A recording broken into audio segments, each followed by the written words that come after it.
मजा नहीं आया। मैंने कहा मैं फागी के अंदर अलग सभा करूंगा और फागी के अंदर रोड को सभा के बाद दोबारा हेलीकॉप्टर से दूधू के अंदर एक और सभा।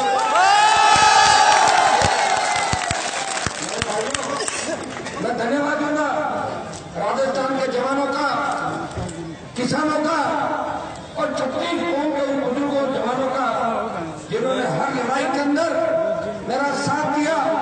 और मैंने भी आपको वचन दिया था कि मैं कांग्रेस और भारतीय जनता पार्टी को राजस्थान से भगा दूंगा, वसुंधरा को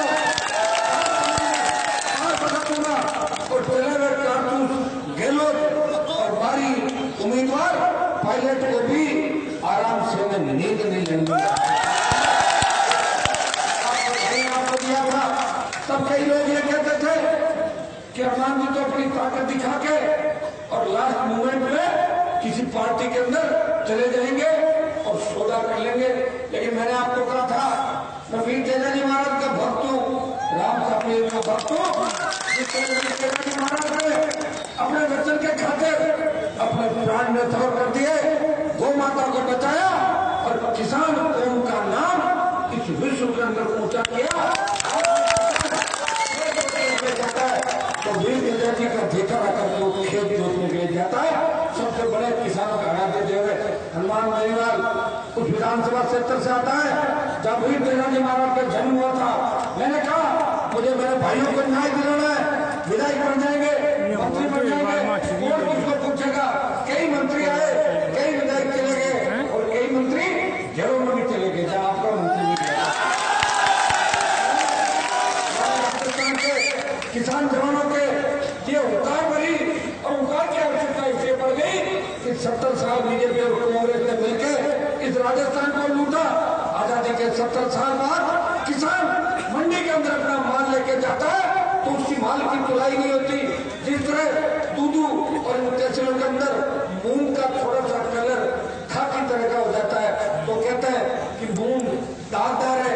मेरे भाइयों, मेरे नागौर जोधपुर के अंदर जो चाहे दागदार हो चाहे कैसा भी हो,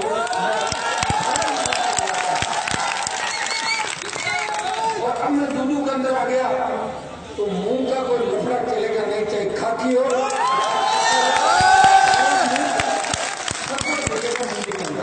और मैं तो आपको एक और भरोसा दिलाता हूँ, आपके भाई को आप ताकत दो। 70 साल कांग्रेस बीजेपी को परखा है, एक बार मुझे मौका दो। मैंने कोटा लगाया आपके लिए राष्ट्रीय लोकतांत्रिक पार्टी का 52 से लेकर आज तक कितने किसान नेता हुए राजस्थान के अंदर, लेकिन खुद की पार्टी कोई नहीं बना सका। कोई तो यूपी से पार्टी उधार लाया और कोई हरियाणा से लाया और कोई बिहार से लाया और उनके साथ वो पार्टियां भी चली गई। लेकिन आपके भाई ने किसानों का आशीर्वाद से, नौजवानों के जज्बे और जोश को देखते हुए मैंने कहा मैंने पूरी जवानी समर्पित कर दी मेरे भाइयों को न्याय दिलाने के लिए। अगर मुझे 10-20 साल और लड़ना पड़ेगा, हनुमान बेनीवाल लड़ेगा, जब तक माला किसान के बेटे के गले के अंदर मुख्यमंत्री की नहीं पड़ेगी तब तक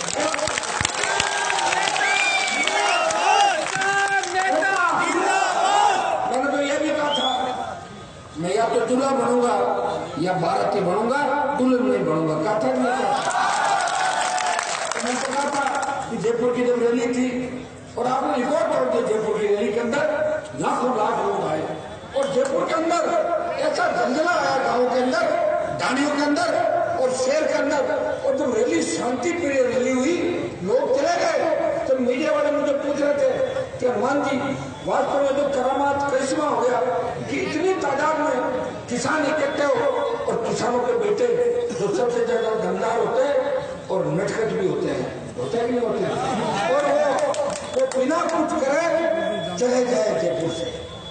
तो ये तो बहुत बड़ी तेजाजी की कृपा थी कि 5 बड़ी रैलियां की, राजधानी में 10 लाख लोग आए, लेकिन किसी ने शिकायत नहीं की। आए और कब चले गए और कभी किसी भी रैली के अंदर गाड़ी भी पंक्चर नहीं हुई। इसका मुझे भगवान नहीं पता है।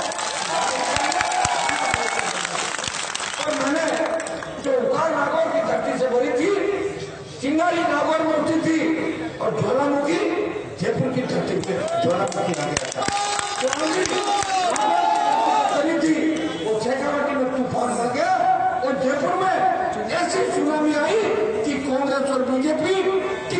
नहीं कर सकी, 2-3 दिन पहले और क्यों नहीं कर पाई कि कहीं अपने टिकट नहीं दिया तो हनुमान वाली पार्टी में नहीं चले जाएंगे, इसके लिए डर गई थी। लेकिन मेरे भाइयों, मैंने 29 तारीख को पार्टी बनाई और 19 नवंबर तक टिकट बांट दिए 20 दिन के अंदर। और मेरे टिकट भी देखो, शंकर जी नारोलिया जो कितने मजबूत थे और जवानों किसानों की मांग थी कि हनुमान जी एक चीज का ध्यान रखना, कहीं आसाराम वाला चेला आपका टिकट नहीं देगा।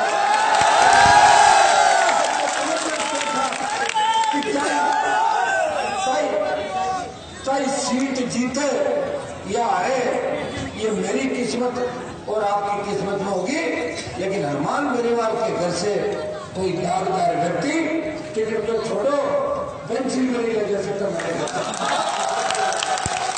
और मैं आपकी भावनाओं का अनुरूप एक दिन गुरु बन होता होगा,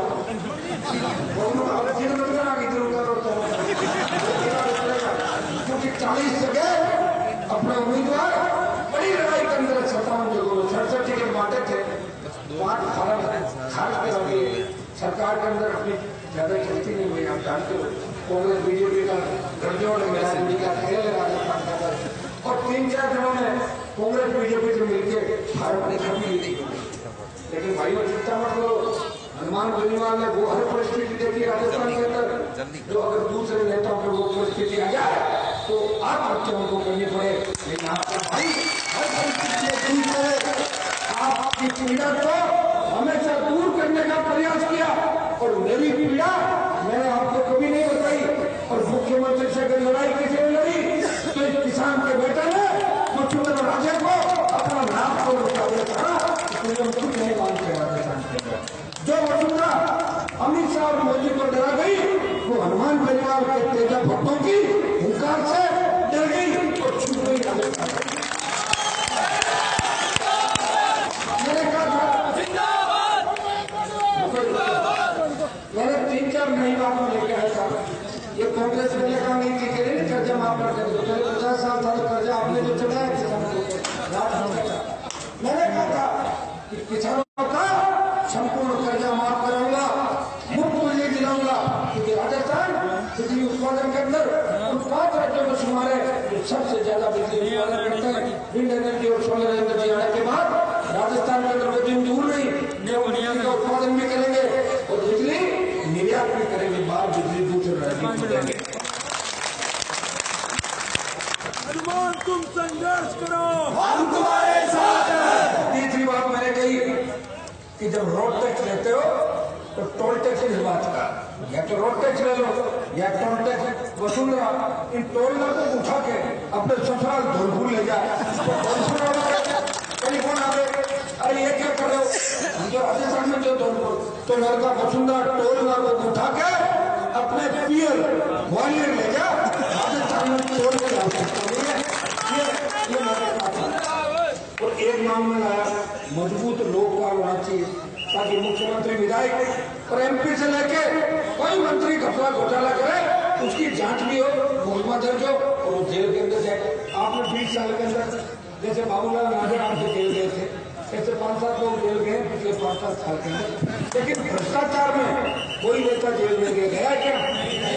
उसका कारण है, जैसे शांति धारीवाल जेल जा रहा था, वसुंधरा के पैर पकड़ लिए, उसको माफ कर दिया, फर्जी पट्टे का प्रकरण चला था, ध्यान है ना, जिसमें संतू को पकड़ लिया था और धारीवाल को बचा लिया था।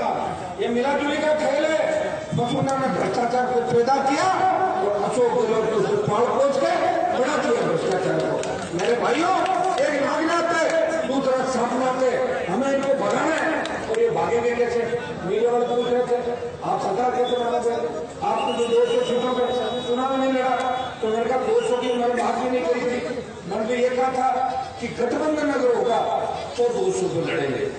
मैंने ये कभी नहीं कहा कि आरएलपी 200 पे लड़ेगी। और गठबंधन के प्रयास किए, सपा से प्रयास किए, दूसरे दलों से दूसरे दलों से प्रयास किए, लेकिन अब जिनका रिमोट कंट्रोल अमित शाह और नरेंद्र मोदी के हाथ में हो, वो हनुमान बेनीवाल से गठबंधन नहीं कर सकते। मेरे भाइयों, मैंने सोच लिया कि मुझे अकेले कोई राजस्थान में लड़ाई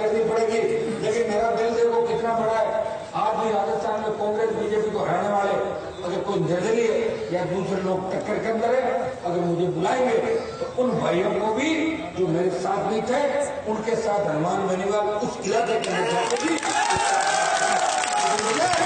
कांग्रेस और भाजपा को भगाना है, राजस्थान को बचाना है। हमने जिन मुद्दों को लेकर लड़ाई लड़ी, स्वामीनाथन आयोग की रिपोर्ट लागू हो, रोजगार की गारंटी हो, 10,000 रुपए बेरोजगारी भत्ता हो। मेरे भाइयों, मैंने शुरुआत करी थी तब कांग्रेस इस बार घोषणा पत्र में लिखा कि 3500 रुपए भत्ता देंगे, पहले 100 रुपए की 70 साल की। तो ये हनुमान बेनीवाल की औकात थी कि स्टेट हाईवे टोल मुक्त हुए, 50,000 का कर्जा माफ हुआ और 5 नौजवान की मुफ्त बिजली की घोषणा हुई। थोड़ा सा मुझे मजबूत और कर देना और एक बार दिल्ली में उठा कर दूंगा ना तो मोदी की भी धोती ढीली कर दूंगा। मजबूती मेरे भाई को मिली है और 40 ग्राम टक्कर में और भगवान करे कि 40 में से 30% जीत गए और ऐसा आंकड़ा आ जाए कि अब तो रालोपा के बिना सरकार नहीं बनेगी तो आपको पता मैं क्या करूंगा? मैं कहूंगा कि वापिस चुनाव करूंगा। 3-4 महीने हमें टाइम मिल जाए और सब जवानों को अच्छी जातियों को जो लड़ाके सारी जातियों के लड़ाकों को मजबूत को लेके ईमानदार लोगों को लाके और नए राज में सत्ता पर काबिज होके और आपका भला करने राजस्थान का जब मेरा भला मुझे करना होता है तो जो कांग्रेस पार्टी मेरी औकात से डर के 195 भी लग रही कितने पर 200 में नहीं कोई डर गई थी मेरे से तो मैं अगर हाथ में लगता 40 मुझे दे देती देती नहीं देती तैयार देती। लेकिन मैंने आपको वचन दिया था हनुमान रिजल्ट चाहे 0 हो या तो होगा 0 और यह होगा 0 में कभी नहीं रहता या तो इस बार उस बार ये मेरे जीवन का सिद्धांत है। मैं परवाह किसी की नहीं करता और कोई नेता मुझे काबू नहीं रख सकता, सिर्फ आप ही मुझे काबू कर सकते हैं। तेजा जी की कृपा है और जिसमें तेजा जी की कृपा होती है उसके सामने बड़े बड़े लोग भाग जाते हैं। इन सामाजिक ताकतों को ठीक किया ही किया मैंने राजस्थान के अंदर। वो हार्डकोर अपराधी जो कहते थे कि हनुमान बेनीवाल का ये कर देंगे वो कर देंगे, मेरे भाइयों वो दुनिया छोड़ के ऊपर चले गए। मेरा को बिगड़ा क्या बताऊंगा? सरकार नहीं थी और अगर सरकार के अंदर आ गए तो अपराध नाम राजस्थान की लिस्ट से मिल जाएगा। अपराधी जोड़ी झंडे लेके या तो कुएं के अंदर कूद जाएंगे या बंगाल की खाड़ी के अंदर भाग जाएंगे। इतना भरोसा आपका भाई आपको दिला रहा है, मैं आपको विश्वास दिलाता हूँ। एक बार हमें मौका दे, ये शुरुआत है हमारी। जो पौधा मैंने लगाया इसे आपको सींच कर वट वृक्ष बनाना है, आपके भाई को मजबूत करना है। मैं भरोसा दिलाता हूँ कि 36 कौम के लोगों को साथ लेकर चलूंगा। मेरे घर के दरवाजे सबके लिए खुले और हनुमान बेनीवाल पीठ दिखा के कभी नहीं भागता। अगर गोली भी लगेगी तो सबसे पहले मैं खड़ा मिलूंगा। मैंने राजस्थान के अंदर सबसे ज्यादा आंदोलन किए और एक बार भी लाठी गोली मेरे आंदोलन पर नहीं चली। सरकार अगर किसी से डरी तो हनुमान बेनीवाल और तेजा जी के भक्तों की फौज से डरी। बाकी कई नेताओं को हमने पीछे से टेंडर पड़ते देखा नहीं। सरकार हमारी तरफ एक लाठी लेकर पता लग जाएगा सरकार को। विधानसभा के अंदर कहा था कुछ अपराधी प्रवृत्ति के लोग आ जाते हैं। मैंने कहा अगर मेरी तरफ इशारा है तो वसुंधरा जी आपने मेरे पर 12 मुकदमे दर्ज कर दिए और हमारे मुकदमे को लूट करके थी। ये भ्रष्टाचार के नहीं है, कोई रास्ता रोकने का है, कोई किसानों के लिए रेल रोकने का है, कोई दूसरे काम का है। आपकी हिम्मत हो तो मुझे गिरफ्तार करो। कटारे जी फांसी बैठे और एक बार गिरफ्तार कर लो। मैंने ट्रेलर कई बार दिखाया था, अगर पकड़ लोगी तो पूरी पिक्चर दिखा दूंगा।